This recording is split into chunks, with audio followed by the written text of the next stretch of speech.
वासना रहित प्रेम कैसे करें? वासना रहित नहीं प्रेम होता। प्रेम होता है जो वासना को भी अपने रंग में रंग लेता है। ये ऐसी सी बात है कि जैसे तुम कहो कि श्वास रहित प्रेम कैसे करें। श्वास रहित प्रेम नहीं होता। जब प्रेम होता है तो श्वास तीव्र हो जाती है। प्रेम ने श्वास को भी अपने रंग में रंग लिया। वासना रहित तुम हो ही नहीं सकते। वासना माने जो वास करे। तुम्हारे शरीर में जो कुछ वास करता है उसका नाम है वासना। वो तुम्हारे शरीर में बैठी हुई है। काम वासना ही नहीं होती, हजारों प्रकार की वासनाएं होती हैं। तुम वासना रहित नहीं हो सकते। हां, तुम्हारी वासनाओं में प्यार की खुशबू भर सकती है। तुम जयदेव का गीत गोविंद पढ़ोगे अगर, तो कृष्ण और राधा के दैहिक ही मिलन का चित्रण है उसमें। और कवि ने बिल्कुल नखशिख विवरण दिया है उनके दैहिक मिलन का। राधा के अंग प्रत्यंग की बात करी है और कृष्ण किस तरीके से राधा को लुभा रहे हैं दैहिक मिलन के लिए, उसका पूरा जिक्र है। तो वासना चली नहीं गई, पर कृष्णमय हो गई है, राधामय हो गई है। बड़ा अंतर है। प्रेम रहित वासना बदबू छोड़ती है, और वासना में जब प्रेम की खुशबू हो तो उस वासना का कहना ही क्या। फिर वो रास है, फिर वो चीज दूसरी है, फिर लवकुश आते हैं।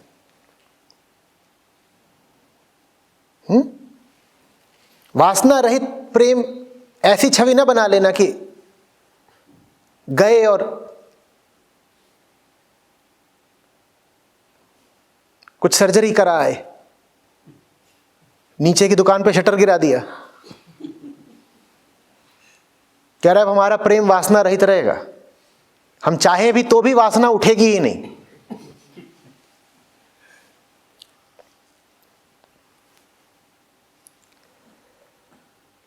भक्त के आंसू बहते हैं तो गुनाह हुआ?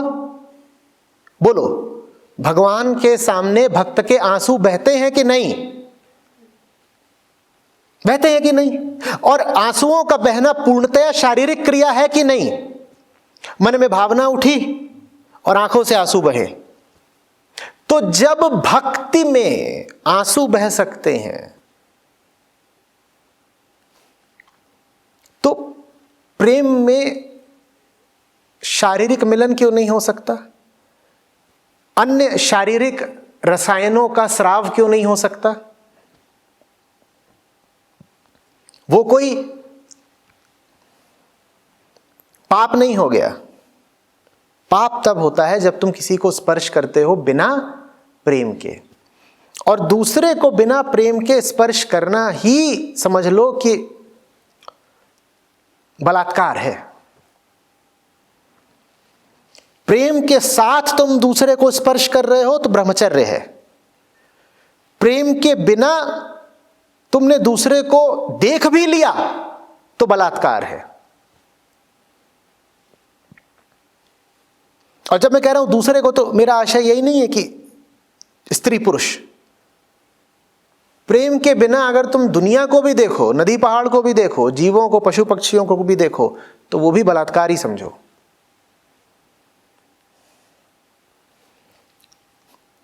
स्त्री ने पुरुष को या पुरुष ने स्त्री को जैसे ही मांस भर देखा तो यह बलात्कार हो गया। अभी आवश्यक नहीं है कि शारीरिक रूप से परिच्छेदन हुआ ही हो, वो नहीं भी हुआ तो भी बलात्कार हो गया, क्योंकि तुम्हारे विचारों में तुमने दूसरे के अस्तित्व को बस क्या बना दिया? हाड़ मांस पदार्थ। यह बलात्कार है। वासना केंद्रीय चीज नहीं है। ठीक वैसे जैसे मंदिर में भक्त के आंसू केंद्रीय चीज नहीं है, भक्ति केंद्रीय चीज है ना, वैसे ही वासना की तो बात ही मत करो। मुझे ये बताओ प्रेम है या नहीं है? प्रेम है तो सब ठीक है, और प्रेम नहीं है तो फर्क नहीं पड़ता कि वासना है या नहीं है। तुम्हारे पास प्रेम नहीं है और फिर वासना भी नहीं है, तो तुम कोई पुण्यात्मा या ब्रह्मचारी नहीं हो गए। सिर्फ इसलिए कि तुम वासना मुक्त हो, तुम पुण्यात्मा नहीं हो गए। पुण्य तब है जब प्रेम हो। सिर्फ वासना की अनुपस्थिति से पुण्य नहीं हो जाता। वासना की अनुपस्थिति नहीं चाहिए, प्रेम की उपस्थिति चाहिए। प्रेम हो तो उसके बाद तुम रो कि गाओ, उठो कि बैठो, सब ठीक है। शारीरिक रूप से किसी को छू दिया, ठीक है, नहीं छुआ तो भी ठीक है, सब कुछ ठीक है, क्योंकि प्रेम है। और प्रेम से मेरा आशय वो नहीं है जो आमतौर पे लगा लिया जाता है। प्रेम से मेरा मतलब ये नहीं कि ये मुझे बहुत पसंद है। जब मैं प्रेम कहूं तो एक ही तात्पर्य रहता है मेरा, सदा चूक मत जाना। जब मैं प्रेम कहूं तो मेरा मतलब है वो उस तक जाना है, और ये जो व्यक्ति मेरे जीवन में आया है ये मुझे उस तक ले जाएगा, ये प्रेम है। तो प्रथम प्रेम किससे है? उससे है। इससे दूजा प्रेम है, इससे दूसरे नंबर का प्रेम है। इससे प्रेम इसलिए है क्योंकि ये सहारा देगा, दिशा दिखाएगा, हाथ पकड़ेगा और उठा के मुझे वहां तक ले, ये प्रेम है।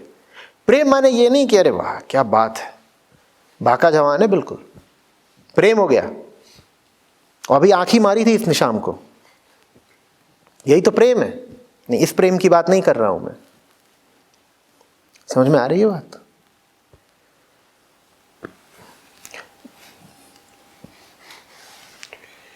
आचार्य जी, इसी में थोड़ा सा जो वृत्तियां हैं और वृत्तियों से जो मतलब जो वासना बैठी है अंदर, जो वृत्तियां हैं, अब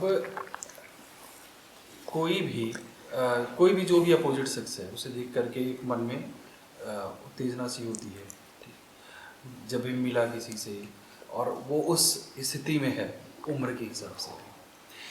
तो पहले की स्थिति जो होती थी वो ये होती थी कि उसमें पूरी तरह से बह गया, पूरा एक विचार अंदर पूरा चलने लगता था।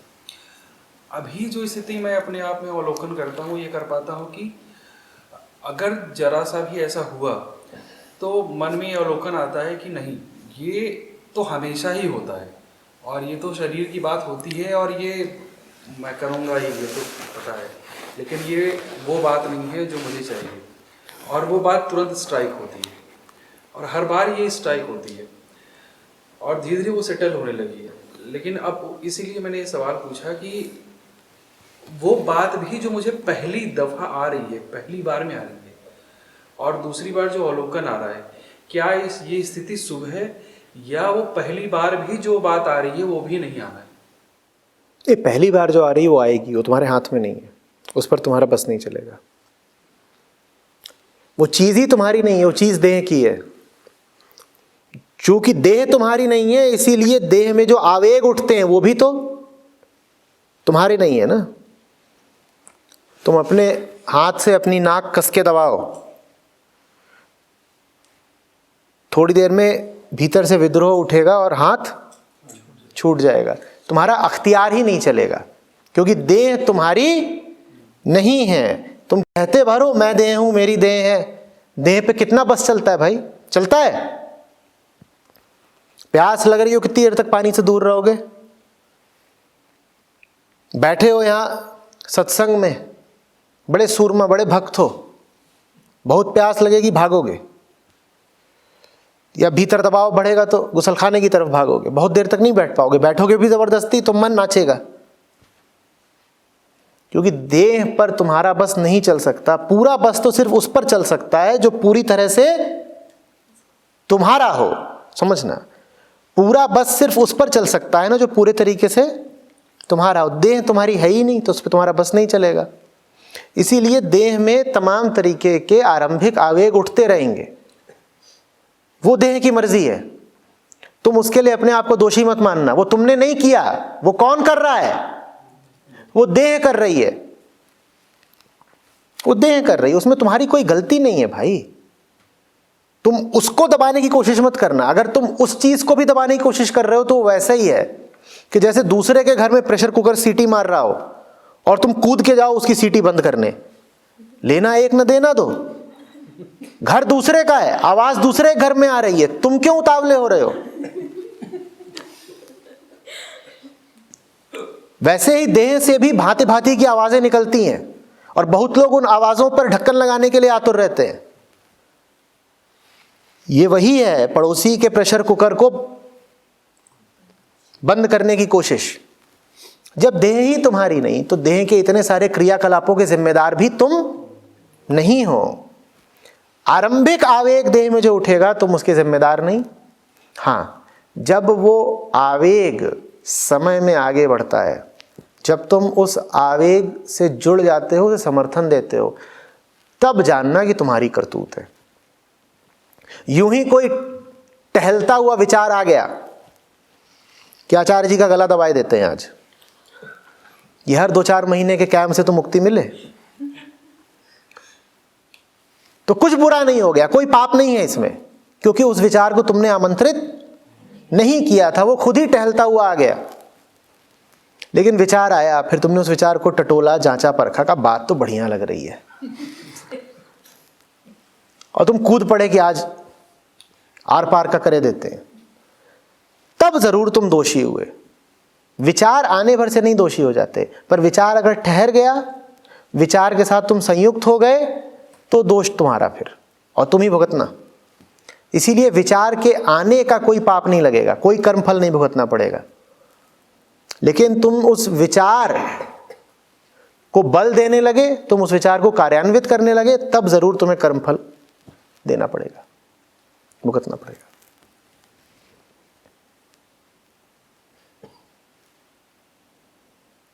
बीच बीच में देह में झटके आते रहने चाहिए, उससे पता चलता रहता है ना कि देह की असलियत क्या है। कि गए तो हो मंदिर और वहां लड्डुओं को प्रसाद में भी देख करके देह लारी बहा रही है कि अरे मिल जाए अभी।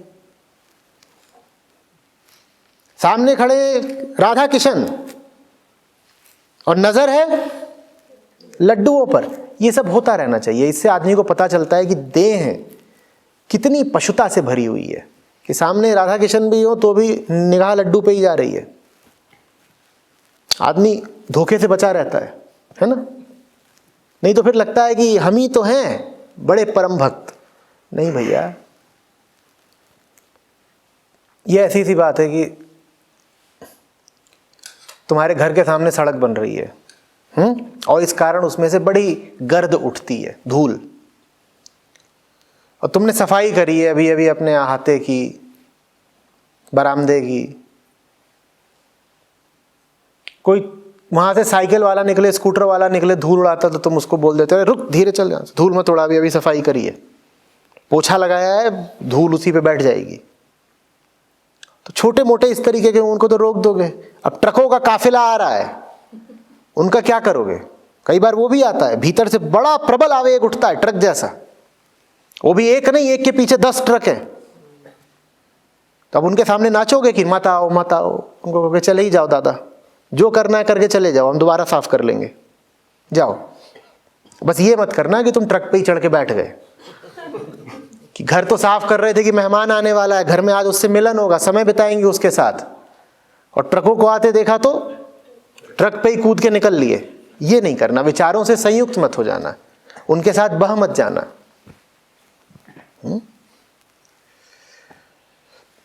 गंदा तो वो करते ही हैं, इसमें कोई शक नहीं है, लेकिन जो वो गंदा करते हैं उस गंदगी को मान लो कि ये देह रूप में जन्म लेने का दंड है।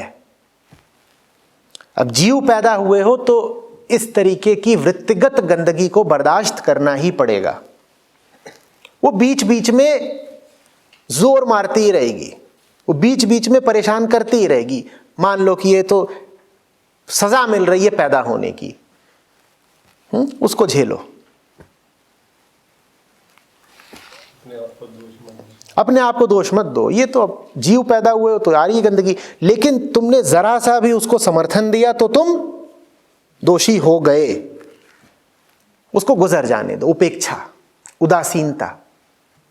अवलोकन से ये नहीं होगा कि जो आ रहा है उसका जोर कम हो जाएगा। अवलोकन से ये होगा कि जो आ रहा है उससे जुड़ने की या उसके बारे में कुछ कर दिखाने की आपकी इच्छा खत्म हो जाएगी। आप जान जाएंगे कि ये जो आ रहा है ये तो अपनी मर्जी से चलता है, इसको रोका नहीं जा सकता। ये अगर कभी रुकेगा भी तो राम की मर्जी से रुकेगा, हमारे किए तो ये नहीं रुकने का। हमारे हक में, हमारे बस में बस एक बात है, क्या? कि जब वो आए तो हम उसे नमस्कार करके कहेंगे जी आप आए हैं, जैसे वैसे ही आप अब विदा भी हो जाए, बस इतना। आप उसका जोर इत्यादि कम नहीं कर पाओगे।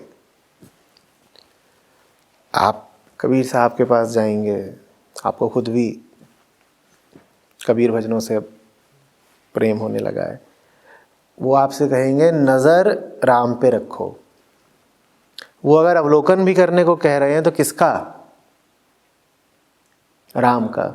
वो कह रहे हैं राम का अवलोकन करो ताकि बाकी चीज़ों की उपेक्षा कर सको,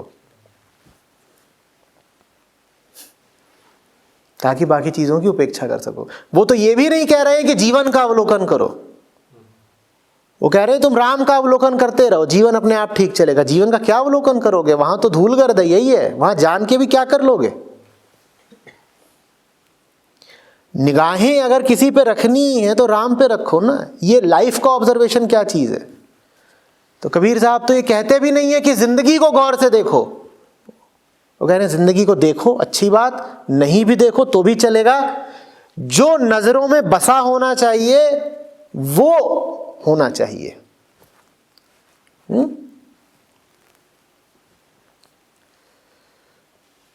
वैसे भी देखिए ना, आप गाड़ी चलाते हैं, कोहरा हो या धूल हो, आप उस कोहरे और धूल को देखना चाहते हैं या कोहरे और धूल के आगे जो आपकी मंजिल है उसको देखना चाहते हैं? आप कोहरे में गाड़ी चला रहे हैं और आप कहें कि मैं राह की धूल का अवलोकन कर रहा हूं, तो आपकी गाड़ी भिड़ेगी जरूर, आप ऑब्जर्वेशन ही करते रह जाएंगे। और ये ऑब्जर्वेशन वादियों के साथ बड़ी विडंबना है, उन्हें समझ में ही नहीं आता दुर्घटना क्यों हो गई। वो कहते हैं हम बिल्कुल ईमानदारी के साथ ऑब्जर्वेशन कर रहे थे, दुर्घटना काहे को हो गई? पागल, तुम गलत चीज का ऑब्जर्वेशन कर रहे थे। एक बार तुम्हें पता चल गया कि धूल है, अब उसको देखना छोड़ो। एक बार ये पता लगना आवश्यक है कि धूल है, गर्द है, कोहरा है, वहां तक अवलोकन ठीक है, वहां तक ये जो ऑब्जर्वेशन की विधि है, अवलोकन मेथड ऑफ ऑब्जर्वेशन है, वहां तक तो चलता है कि एक बार ये जान लिया कि मन में बहुत धूल है, कचरा है, लेकिन तुम उस कचरे को ही देखते रह जाओ तो दुर्घटना होके रहेगी। और ऑब्जर्वेशन का जो पूरा एक कल्ट चला है, वो कहता है नहीं बस देखो देखो। किसको देखो? जिंदगी कचरे ही को देखने के लिए है। फिर फूल कब खिलेगा? फिर गीत कब आएंगे? या देखते ही रहे कचरे को? और तुम कितना भी देखो, कचरा तो कचरा ही है। तुम्हारे देखने से कचरा हीरा मोती तो नहीं हो जाना है। वृत्तियां तो देह में वास करती हैं, तुमने कितना भी देखो, देह से सुगंध तो नहीं उठेगी। देह माने कचरा, कितना देखोगे, क्या करोगे देख के? अगर होशियार हो तो थोड़ा ही देख करके समझ जाओ कि कितना भी देखेंगे एक ही चीज दिखाई देगी। यहां क्या? मलमूत्र, कचरा, तमाम तरह के विचार और विकार। अब उनको देख लिया, अब राम को देखो। जान गए कि कोहरा है, अब कोहरे को चीर करके तुम्हारी आंखें मंजिल को देखें। मंजिल नहीं भी दिखती हो तो कम से कम सड़क को देखें। कोहरे को देख के क्या मिलेगा?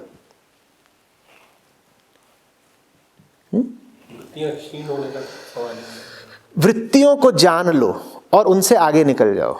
किसी चीज को हरा देने में और उसका उल्लंघन कर जाने में, उसका अतिक्रमण कर जाने में अंतर होता है। आगे बढ़ जाओ। Spirituality is not about defeating tendencies, it is about transcending tendencies. आप हराने में यकीन रखोगे तो आप जीवन भर संघर्षरत रहोगे, जीतोगे कभी नहीं। हराना नहीं है, उल्लंघन कर जाना है, लांघ जाना है, फांद जाना है, कूद जाना है आगे। तो वृत्तियां पीछे रह गई, आप आगे निकल गए। आगे कौन बैठा है? राम। आप राम की खातिर वृत्तियों से आगे निकल गए। वृत्तियां क्या कहीं मर गई, चली गई? नहीं, वो हैं। वो कहां हैं?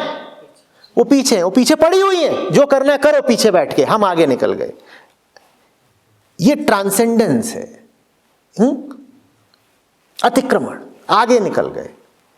आगे निकलो, लड़ो मत। ये लड़ने भिड़ने में कुछ नहीं पाओगे। शरीर से लड़के कौन जीतेगा? बताओ, जीतो।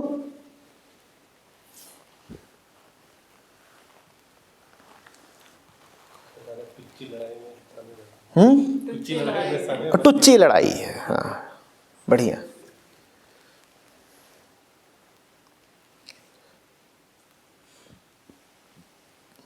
जिसको उपेक्षा करनी नहीं आती, इग्नोर करना नहीं आता, वो अध्यात्म तो छोड़ दो, दुनिया में भी किसी काम का नहीं है। ट्रांसेंड करने का जमीनी मतलब इग्नोर करना ही होता है। उल्लंघन करने का जमीनी मतलब उपेक्षा करना ही होता है। संतों ने एक शब्द दिया, हमने उस शब्द को खराब कर दिया। शब्द है उदासी। हमारे लिए उदासी का मतलब हो गया दुख, जबकि उदासी का वास्तविक अर्थ है निरपेक्ष हो जाना, उदासीन हो जाना। कल परमजीत से मेरी बातचीत हो रही थी, आपके साथी, और गुरु तेग बहादुर साहब के साथ थे हम। सलोक महल्ला 9वां। उसमें बार बार समझा रहे थे गुरु कि इतना कुछ तूने देख लिया, लेकिन तू उदास नहीं हो रहा। वहाँ उदास से उनका मतलब ये नहीं है कि तुझे शोक हो, रंज हो। उदास मतलब उदासीन नहीं हो रहा, तो निरपेक्ष नहीं हो रहा, तू अभी भी चिपटा ही हुआ है।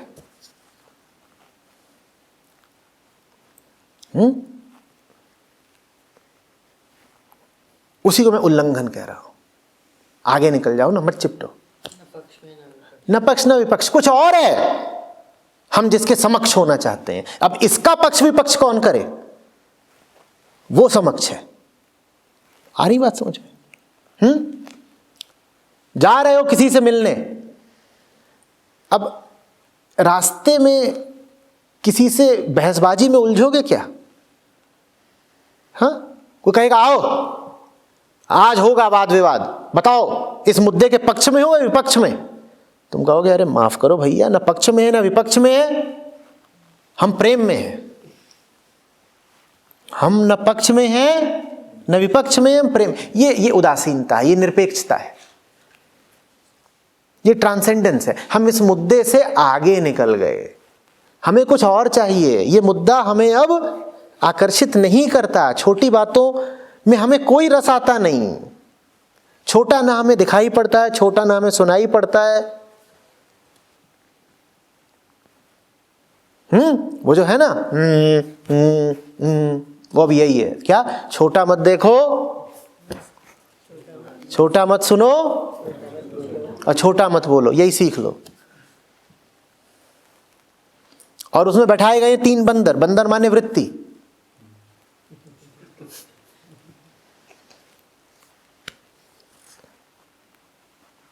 छोटा नहीं, वो बहुत। मालिक साहब आगे खड़े हैं, मालिक साहब बुला रहे हैं, कहां या उलझेगा? हाँ, सामने सब हाँ, बढ़िया बात। फ्लाइट छूट रही है, ओला से उतरी हो, बिल आया है 183 रुपए और उसके पास 7 रुपए खुले हैं ही नहीं, तुमने 200 का नोट दिया है। अब तुम इंतजार करोगी कि वो कहीं से 7 रुपए लेके आए या भागोगी, कहोगी रख तू। छोटे में नहीं उलझना है, वो इतना बड़ा जहाज छूट जाएगा छोटी सी वैगन आर के पीछे।